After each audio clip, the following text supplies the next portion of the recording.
Hello കേൾക്കാമല്ലോ അല്ലേ?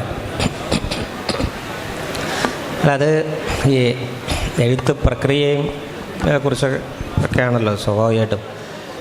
ഒന്ന് എൻ്റെ ഒരു തരം റൈറ്റിംഗ് എന്ന് പറയുന്നത്, ഇപ്പം നമ്മുടെ ഒരു എവിടെ വെച്ചോ നമ്മൾ മനസ്സിലാക്കുകയാണ് നമുക്കൊരു വാസന, കഥ പറയാനുള്ള ഒരു വാസന ഉണ്ടെന്നുള്ള ഒരു ധാരണയാണ്. അത് പലർക്കും പല മട്ടാണ്. അതുകൊണ്ടാണല്ലോ ലോകത്ത് പല രീതിയിലുള്ള കഥകളുണ്ടാവുക. ഇപ്പം ഒരു 10 കഥാകൃത്തുക്കളെ ഇപ്പം ഇതുപോലൊരു വേദിയിലിരുത്തി ഒരേ വിഷയം കൊടുത്തു കഴിഞ്ഞാൽ അവരെടുത്ത് എഴുതുന്നത് 10 മട്ടിലായിരിക്കും. ഇപ്പം നമ്മളിപ്പം ഈ തിരക്കഥയുടെ കാര്യം തന്നെ പറഞ്ഞു, നമ്മൾ ഒരേ തിരക്കഥ 10 സംവിധായകരെ കൊടുത്തു കഴിഞ്ഞാൽ അവർ 10 പേരും 10 സിനിമ പലതും എൻ്റെയർലി ഡിഫറൻ്റായ 10 സിനിമ എന്ന് പറയുന്ന കണക്കാണ്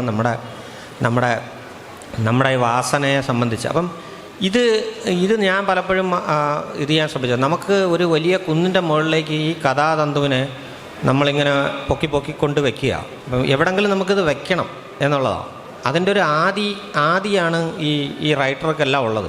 ഏറ്റവും സുരക്ഷിതമായ ഒരു പ്രദേശത്തേക്ക് ഈ കഥാതന്തുവിനെ മാന്യമായി കൊണ്ട് പ്രതിഷ്ഠിക്കുക എന്നുള്ളത്. അപ്പം അതിന് മേളിലിരിക്കുന്നവരാണ് വായനക്കാരൊക്കെ. അവർക്കറിയാം ചിലപ്പോൾ ഇതല്ല, ഇതിനേക്കാൾ നല്ല ഒരു സ്ഥലത്ത് കുറേ കൂടെ മുകളിലേക്ക് കൊണ്ട് പ്ലേസ് ചെയ്യാവുന്നൊരു സ്ഥലം ഉണ്ടായിരുന്നല്ലോ, ഒരു മുകളിൽ നിന്നുള്ളൊരു കാഴ്ചയാണ് എന്ന് പറയുന്ന കണക്കാം.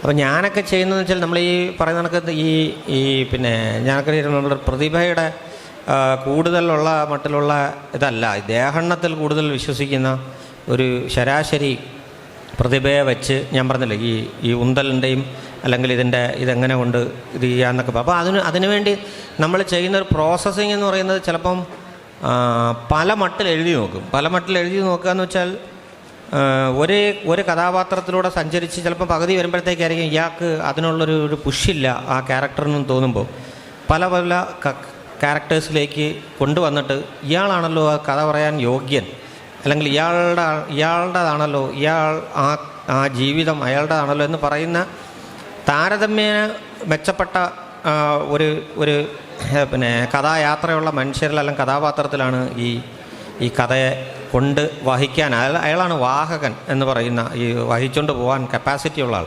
അത് കണ്ടെത്തുക എന്ന് പറയുന്നതാണ് എന്നെ സംബന്ധിച്ച് ഈ റൈറ്റിങ്ങിലെ ഏറ്റവും ക്ലേശകരമായ ഒരു കാര്യം.